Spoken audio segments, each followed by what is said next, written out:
Kaip jūs sužinojote apie Baltijos kelią? Sakykime, žmonės su amžiu daugėja prisiminimų, o istorija yra mokslas, kuris remiasi faktais. Tai aš irgi turiu daiktinius įrodymus, kad būtent dalyvavau toje Baltijos tame kelyje.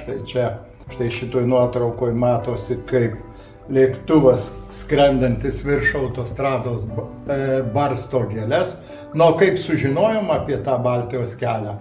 Tai tas laikmetis 1989 metai buvo kaip tik pradžia Lietuvos tautinio atgimimo, kada visi žmonės pajuto laisvės tokį dvasią, kvėpavimą, ir tuo metu aš buvau, kaip tik tai dirbau Bagaslaviškio, Širvintų rajone, tokia yra Bagaslaviškio, buvo vidurinė mokykla, ir mes su mokytojų kolektyvu iš tiesų galvojom apie kitokią mokyklą, galvojom apie tautinę mokyklą, apie atgimimą, ir kai tik tai sužinojom, kad vyks toks minėjimas, tai visi organizuotai su mokiniais, ne su visais mokiniais, bet su savo vaikais vykome į Baltijos kelią.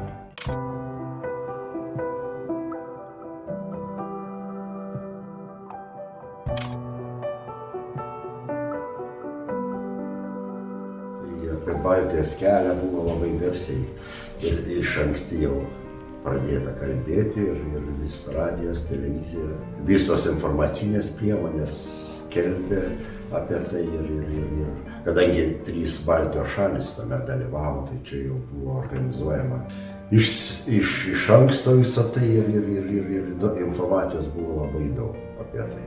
Tuo metu keliavau, dirbau rajono savivaldybėj, ir turėjau mašiną, tokį uazas tuo metu vadinamas, ir su tuo uazu, kadangi labai buvo, ties Ukmergė labai buvo visur iš kitų miestų rajonų važiavo, labai buvo didžiulis eismas, viskas buvo užkišta mašinomis, pilna, nieko nebuvo pravažiuoti, kadangi aš žinojau visus aplinkelius, tai tokiais aplinkeliais ten iš miesto pro Rečionis lauko keliukais pavyko man nuvažiuoti iki autostrados. Mašiną palikau toliau ir pėsčiomis nuėjau į šitą visą grandinę. Netoli man teko stovėti, kaip Utenos pagrindinis kelias kerta autostradą. Natūralu, labai, kadangi važiavo tų mašinų daug, dūmų. Tiek dūmų, kad aš bėgau, vėjas buvo vakarų, bėgau į kitą pusę autostrados, kad įkvėpti gryną oro, nes jau pajutau, kad nuo tų dūmų net. Tai čia prieš dar susikimbant, prieš tą važiavimą, tai va tokie įspūdžiai. Bet didžiausias įspūdis, kad labai daug tų žmonių tiesiog susirinko.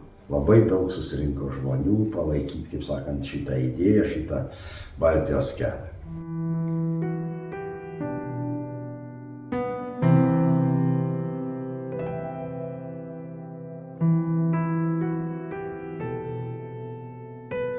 Apie Baltijos kelią sužinojau iš televizijos, iš spaudos, iš draugų, skelbimai buvo kabinami.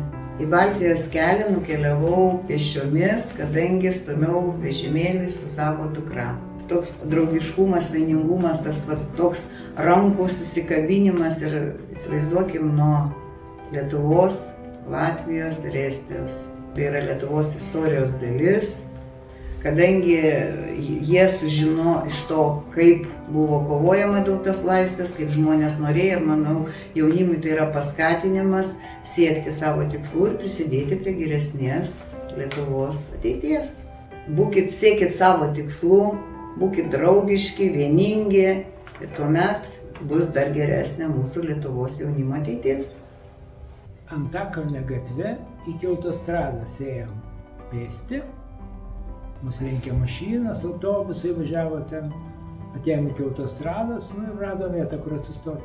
Ne gatvės, kitą kelią pusę, į Vilniaus pusę, pralėkė žiguliukas toks ir žiūrėjo, kas čia darosi.